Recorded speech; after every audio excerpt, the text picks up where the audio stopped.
So, if you're a project manager and your main skill is following a manual, there's some big news that might make you a little nervous.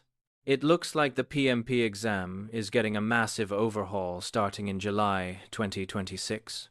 We're talking more questions, 185 total new interactive formats like graphic analysis, and a huge shift where agile and hybrid methodologies now make up 60% of the entire exam. Exactly. And the extra 10 minutes they added to the timer won't save you if you're still relying on old waterfall tactics. It's a clear signal from the Project Management Institute. The traditional project manager is becoming a secondary breed. If you aren't fluent in Agile, you're effectively becoming obsolete in the eyes of this new syllabus. That makes sense. It's interesting, they're also adding 2 mandatory 5-minute breaks after questions 60 and 120. It feels like they're acknowledging just how mentally taxing these new situational questions must be. Well, it's about managing decision fatigue. They aren't asking you to recall a definition from a textbook anymore. They're basically asking you to make 185 high-stakes executive calls in a row. You need that break just to reset your brain. The 2026 PMP isn't testing what you know. It's testing how you pivot when a project hits a wall in a digital-first world. Got it.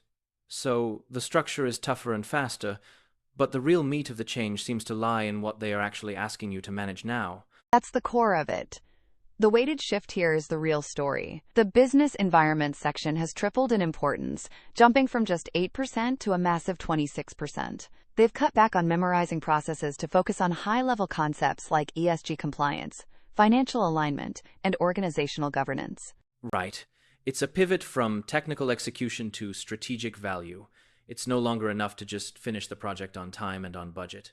If you can't explain how your project helps the company hit its carbon neutrality goals or how it fits into the global financial strategy, you're going to struggle with these new questions.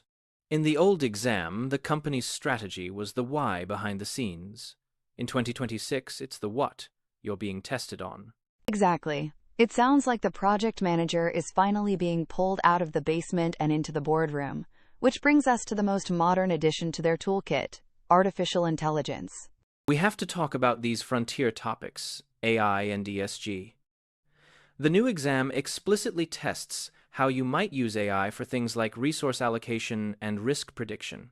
And it integrates ESG factors, like a project's carbon footprint, directly into your cost and supply chain decisions.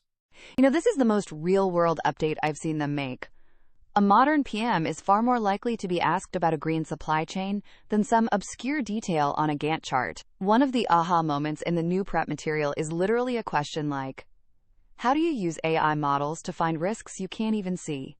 That's a massive leap from just checking a box on a risk register. So, AI won't replace the project manager, but the project manager who uses AI will replace the one who doesn't, and the 2026 PMP is making that a requirement for certification. If you're planning to take the exam in the second half of 2026, you definitely need a plan that accounts for these future-ready skills.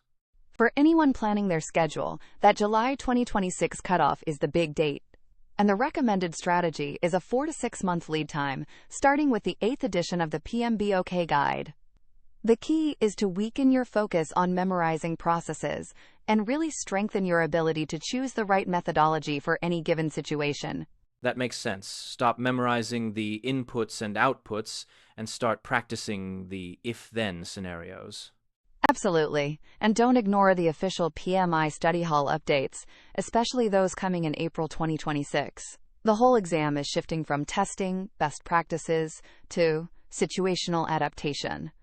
This means if you're still just using flashcards to drill terms, you're preparing for an exam that won't exist anymore. It's a high bar, for sure, but it definitely makes the PMP credential feel a lot more relevant to where the business world is heading. So, to wrap this all up, what are the absolute key takeaways for someone listening? Okay, 4 main things. First, the methodology flip, agile and hybrid, are now 60% of the exam. They are the standard, not the alternative. Second, the strategic pivot. The business environment domain has tripled in weight. You have to think about ESG, AI, and company strategy. Third, the new specs: 185 questions, 240 minutes, and new interactive question types. And finally, the guiding philosophy has changed. It's all about 6 core principles now, led by being value-oriented and having risk intelligence.